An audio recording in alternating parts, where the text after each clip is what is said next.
Welcome to the second podcast, the second video of the Natural Language Academy podcast. Today, we are going to be talking about the topic of traveling and tourism. Well, as in the previous video, here we have this bowl and we have 20 questions in it. And I will be, picking the questions and I will be reading them and answering them in English. So you can practice your listening skills and also you can learn some vocabulary in the process, right?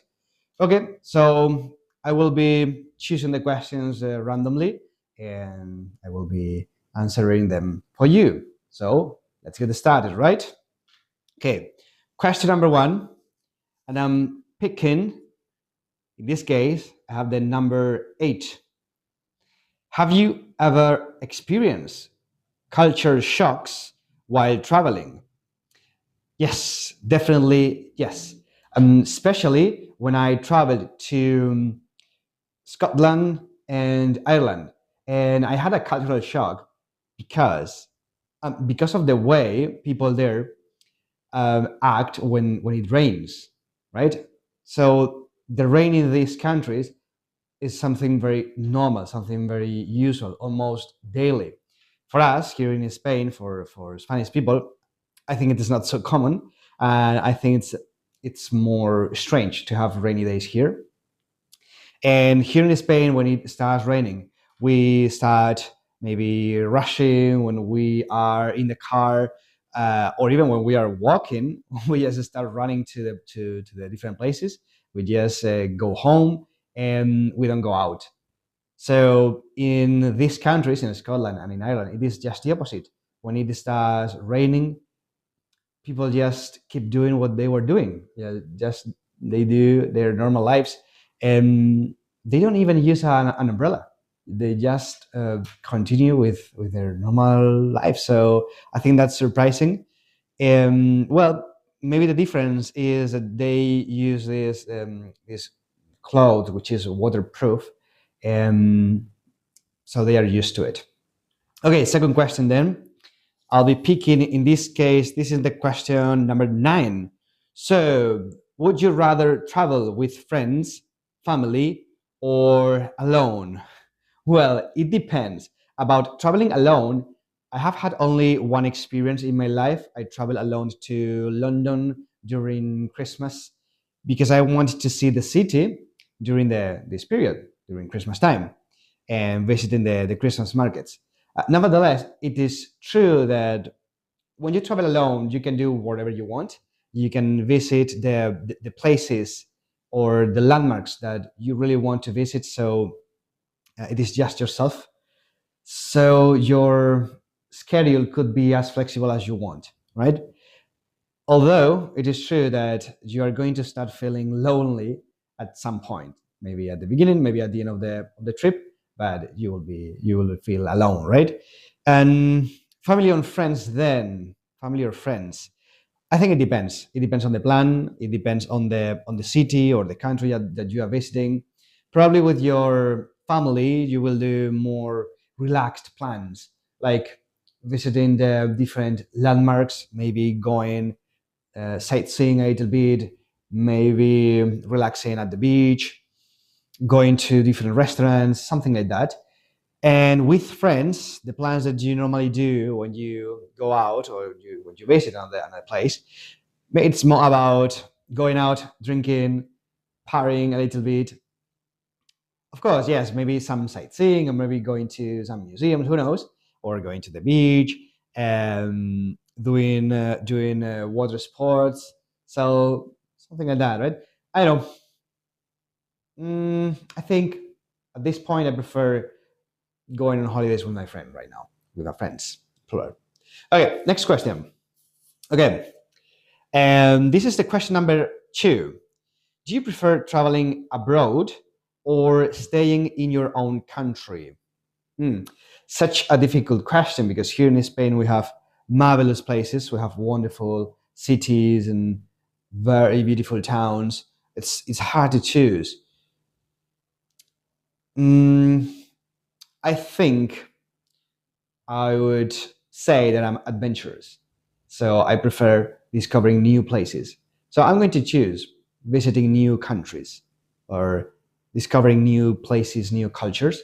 So I think I prefer that. Here in Spain again, it doesn't matter if you go to the north of Spain, to the south, to the east, to the west. So it doesn't matter. Here you're going to visit lovely places. So next question. In this case, we have number 5.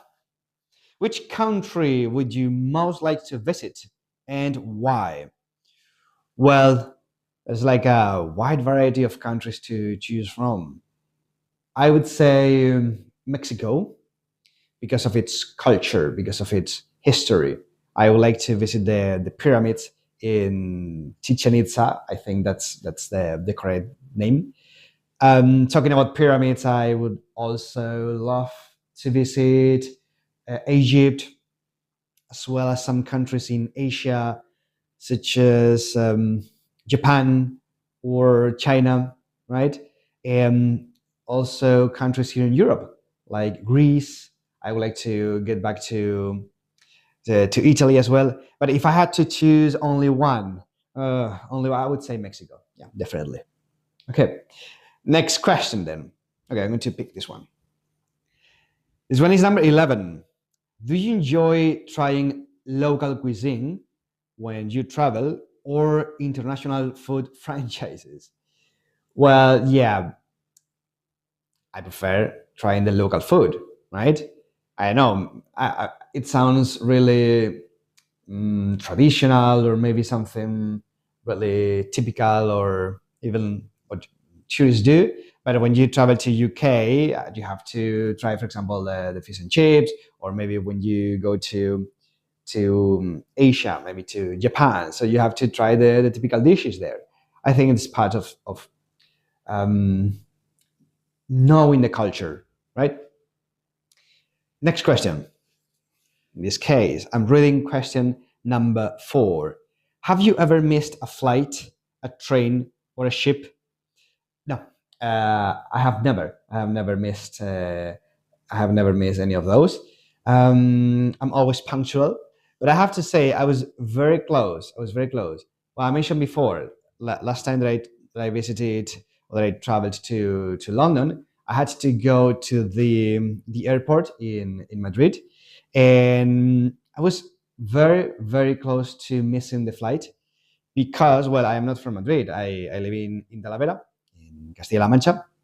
So I had to get up early that day, going by bus to the capital of Spain, and then when I got there, I had to take the underground to go to the airport. Well, so the thing is, I was mistaken, and I confused one of the underground lines. Actually, I confused the direction, so I took the opposite direction. So it took me a while to discover that, and when I realized, of course, so I changed directions, and finally I reached the airport. But I was this close to missing the flight. Okay, next question then. So this is question number 14. Have you ever been on a guided tour? Yes, of course. When I visit a new city, especially when I go with my girlfriend, we always love to go in these guided tours, these kind of free tours, and especially we love going on these tours about the mysteries or the hidden stories of these places, right? Maybe I don't know, maybe murderers, maybe crime, something like that, right? So we love this kind of dark stories, and yeah, we love that. We love that. Okay, more. In this case, we have number 7. What are the advantages and disadvantages of traveling by plane, train, and car? Well, difficult question, right? I think it depends on the destination. I mean, if you travel here in Spain, maybe it is easier for you to take your own car and to travel by car. Maybe it will take 6 hours, 5 hours, 7 hours, depending on the city you are visiting. Yeah, it could be comfortable. However, the disadvantages could be, I don't know, well, the car is very polluting, so that could be one of the disadvantages, as well as the car could be a little bit uncomfortable, right? Talking about the plane or the train, well, I think these two options are more comfortable, although sometimes they are more expensive. They are more expensive, yeah. I don't know. And maybe the plane is more polluting. So if you want to be more eco-friendly, maybe you should go by train, right? You should take the train. Okay, more questions. In this case, number 13. How can we travel in a more eco-friendly way? Okay, just talking about that. Well, first of all, if you want to travel in a more eco-friendly way, maybe you can travel by bus, or maybe you can, I don't know, you can go on a train to the city or to the place where you're going to go. But sometimes that's not possible, and you have to use your own car. Well, in that case, when you get into the city or when you reach your destination, maybe you should try to use the public transportation, or maybe go walking to the different places as much as you can. Um, Furthermore, maybe if you go to the beach, you can try to, well, you can try to avoid dropping plastics, right? Or dropping cans on the sand. And even if you see some pieces of plastics, you can pick them up and you can throw them to a paper bin, right? Or to the plastic bin in this case. All right, then. Next question. In this case, we have number 1. What is the best holiday you have ever been on, and what made it so special? Well, probably the best. It was my trip to Barcelona a couple of years ago. I went there with my girlfriend, and it was so special because I think we did like a variety of activities there. First of all, the culture. We did a very cultural visit because we visited the different Gaudi houses, or the Gaudi landmarks or monuments, whatever you want to call them. For example, Sagrada Familia or Casa Batlló, La Pedrera, and so on. Additionally, we went to the beach. We have time to relax. We went partying a little bit. Also, I had time to get a tattoo there. So I think it was a very complete trip, right? Okay, more question. In this case, number 17. Do you think traveling is the best way to broaden your mind? Okay, why not? I think it's a good way to be more open-minded. Maybe you are going to get to know other cultures, other people, other traditions, other languages. So yeah, why not? Apart from that, maybe another activity that you can do to open your mind could be reading, right? Could be reading books about history, about philosophy. I don't know. So that's my recommendation. Let's move on. Let's continue. In this case, question number 20. What has been the worst holiday experience you have ever had? Well, actually, my worst experience traveling. Well, I cannot talk about it here.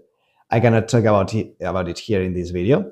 But it involves. I can just say it involves a breakup.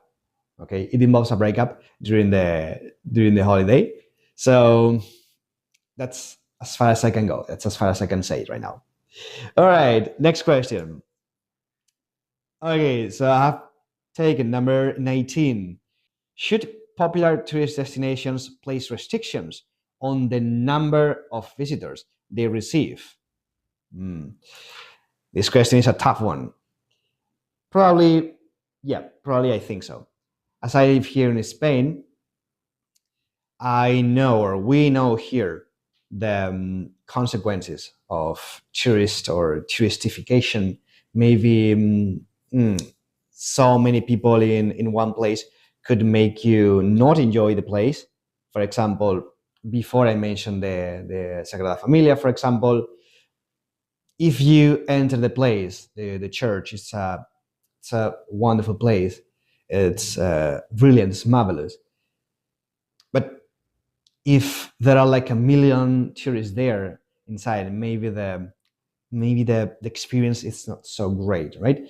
So, on the contrary, if only a few people are allowed inside, then the experience could be better, right? So, yeah, I think so. I think I don't know if the government, or I don't know if the city council, the city hall, but yeah, someone has to place some restrictions. All right, next question. In this case, I'm reading number 15. What should people do to respect the local culture when they travel? First of all, maybe you could try learning some words in that language. For example, if you travel to Germany, maybe the minimum that you could do is learning some couple of words. I don't know, maybe Dankeschön or something like that, or some sentences, maybe to order food, to say thank you, to say hello or goodbye. That's the minimum. Plus, you can always go to museums to learn about the culture, the history of a place. Obviously, respecting always the local people, the local traditions, the local dishes. Sorry. I think so. I think those are the very basics, as well as, I don't know, maybe not throwing rubbish to the ground. Yeah, things like that. Okay, next question. Number 12 in this case. What are the biggest challenges that tourists face when visiting another country? Some challenges, as I have just mentioned, maybe the language could be one of them, could be one of the challenges. Also, something that comes to my mind right now is the currency of a place. So you know that the currency is the money, the coins and the notes. So, for example, the currency here in Spain is the euro, but in UK we have the pound. In USA we have the dollars. So that's the currency. So maybe you have to take that into account.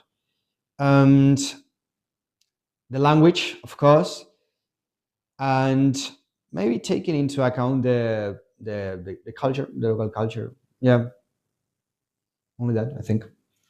Okay, more. I have now number 16. If money were not a problem, what would your dream destination be?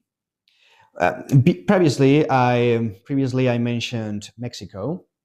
It's a lovely place, but if money were not a problem, I think my dream destination would be a cruise, right? I mean, not a particular destination, but maybe I would like to go on a cruise to feel that all that luxury during the trip, and yeah, maybe being able to visiting different places, different destinations, different harbors, as well as, I don't know, doing the typical activities that you do on a cruise. I don't know, maybe trying the swimming pool, trying the jacuzzi, maybe trying the food, I don't know, things like that, right? Okay, next one. I have here number 6. Do you prefer staying in a hotel, a hostel, or an apartment? Well, again, I think it always depends on the activities that you want to do, or it could depend also on the money that you have. So yeah, it depends. I think it depends. For example, if you have little money, maybe a good possibility could be going to a hostel, right? So many young people go there. It's cheap. Maybe you have to share a room with other 20 people, but I mean, if it is cheap, I think you can survive. Nevertheless, if you have the money, probably you prefer to stay in a hotel. I think it's more comfortable. I think it's better to have your food prepared, or maybe your room clean. So I think that could be a possibility. And finally, maybe an apartment could be a great option if you go with a big group of friends. Maybe you're, I don't know, 6 people, or you even 8 people, and that could be funny, right? So yeah, I think it depends. I think it depends a lot on the type of holiday. Number 10. What is the most breathtaking place you have ever visited? Breathtaking place. In terms of nature, I mean, nature-wise, I think, okay, a very wonderful or an awesome natural place that I visited. It was a beach in Menorca. I don't know the name, to be honest. I don't quite remember, but it is true that you had to get there walking, and you had to walk like, I don't know, maybe 20 minutes, or maybe 30 minutes. So you had to walk there.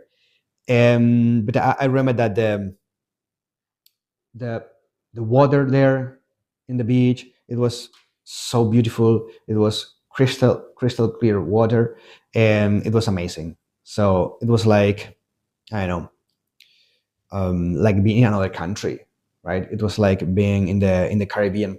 So yep. Now, if we are talking about a breathtaking place because of the architecture of the place, I would say, I don't know, maybe Italy. Maybe Italy is so beautiful.